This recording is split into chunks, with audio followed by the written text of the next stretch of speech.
Hey guys, welcome back to another Marvel Madness thing. This time we're going to talk about Thor, which is the first of the Avengers movie to sort of go into the fantasy type of realm that the Marvel Universe has, as far as like with the 9 realms and in Asgard. And it feels very different from the other Marvel movies, and it almost feels like it's two different movies, which kind of makes sense in a way, since it is, Asgard and not Middle Earth. I was going to say Middle Earth. I mean, I was going to say Midgard, but because that's what they call it. Right. But yeah. As far as the introductory Marvel movies and Phase 1 Marvel movies, this is probably the weakest, I would say. I would agree Yeah. with you on that. Yeah. I do like Chris Hemsworth as Thor. He's pretty cool.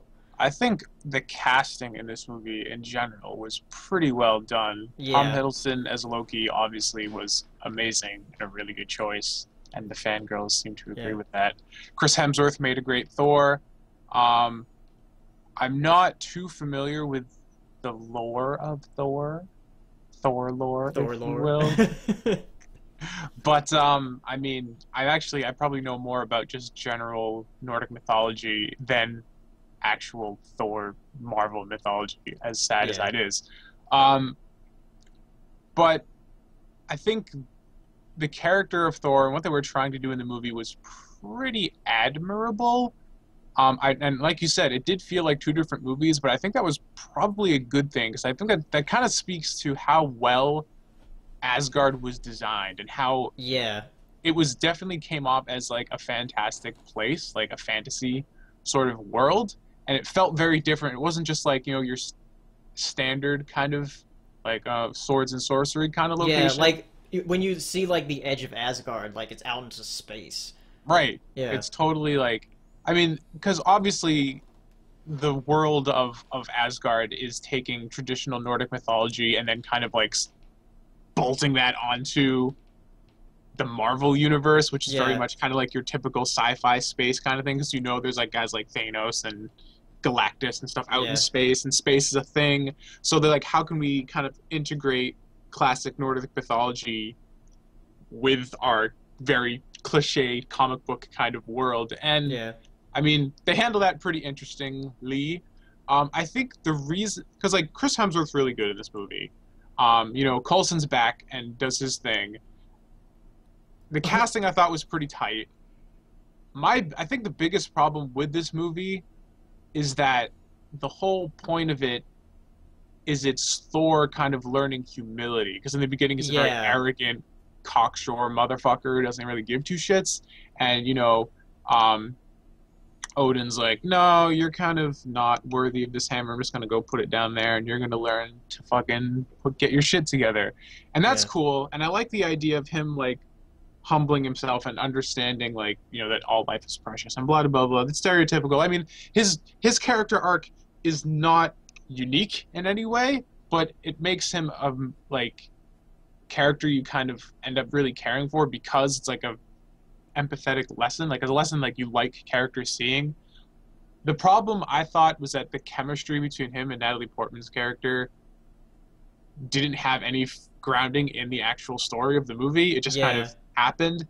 And because that was so integral to his character arc, it made the movie weaker because the whole focus of the film is him learning this lesson. And a big part of him mentally as a character is falling for this chick that we never feel any connection to their bond because it's kind of just stapled on there as opposed to yeah, actually given any sort of legitimate like progression. I don't yeah. know. What do you think? Because that's kind of And how I read it. I mean, yeah, I mean, for Jane Foster, like, um, you see that they're astrophysicists and they're like trying to, figure out this whole phenomenon that's going on, um, with the lights in the sky, and it's it's just very, yeah, it does feel kind of tacked on as far as the relationship goes because they don't know where this guy came from. to begin with, and then they take him to the hospital. And I love the scene where he's like just beating up the nurses and whatnot, and he's like, Right. "You cannot beat the mighty Thor." And they just Oh, knock him out. yeah, but yeah, for Jane Foster, like I like her better than Betty, but she's not as good as Pepper as far as the female lead. Yeah, Pepper So got a lot better role, I guess. I think she's just yeah, written better. yeah, So I don't know, I think but the movie's still really enjoyable. The fight scenes are really yeah, well done. I think the just the relationships, like the really successful part of this movie is Thor, Loki, and Odin, and the way right, all three of them, their relationship works, and how, like, Loki is kind of like this almost this tragic figure, but like takes it way too far, and kind of like how he's felt he's been lied to, and like he's being denied like the respect he deserves, and he doesn't know why, and then he figures out why because he's adopted and all that kind of stuff, and he's like part frost giant, and I mean, again, none of this is really like unique or like never been done before, but all those characters felt like they had like heart and development, and their interactions were really good, I thought. yeah, But the problem was everything that took place in the human world felt very one-dimensional and yeah, not very fleshed out. So you almost wish that it just all took place in Asgard, but that probably would have just destroyed the budget, yeah, because like there was a lot of like visual stuff going on there.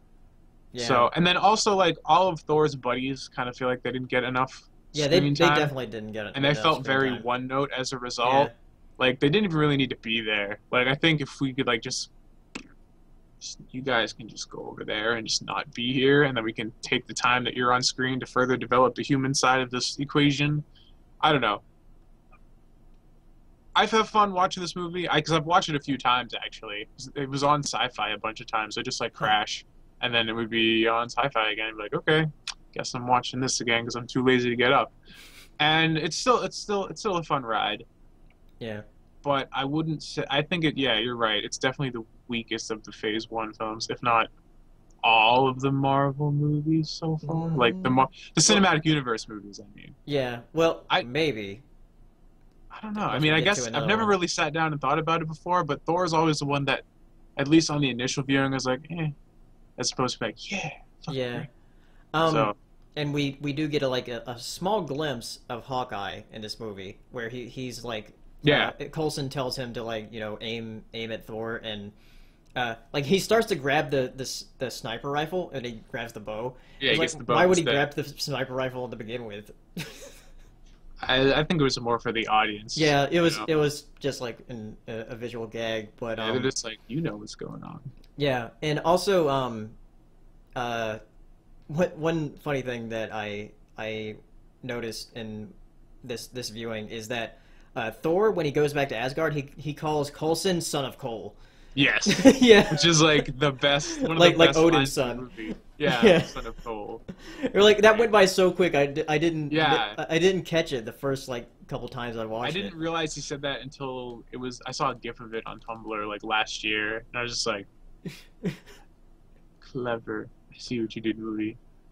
Yeah, like but I like the humorous parts of the movie. I think that really makes it. Yeah, I mean, Yeah, like the whole thing when he slams the teacup down, it's like another. yeah. That became a meme And then he because walks into the pet shop. He's like, I need a horse. great stuff. So, so yeah, I think that's Yeah. like the best part of the movie is those little humorous moments. Yeah, like I said, Thor is written really well as a character. It's just a shame that like a lot of the cast besides Thor, Loki, and Odin didn't get the same treatment. Yeah. Anyway, so Thor probably the weakest of the Phase One films, maybe the weakest of all of the films, but still a pretty fun ride. It's not terrible in any means. I give it a So not too bad out of 10. yeah, not too bad.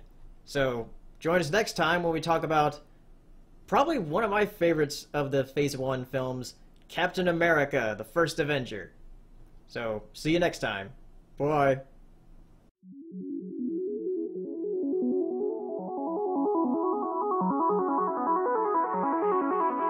Good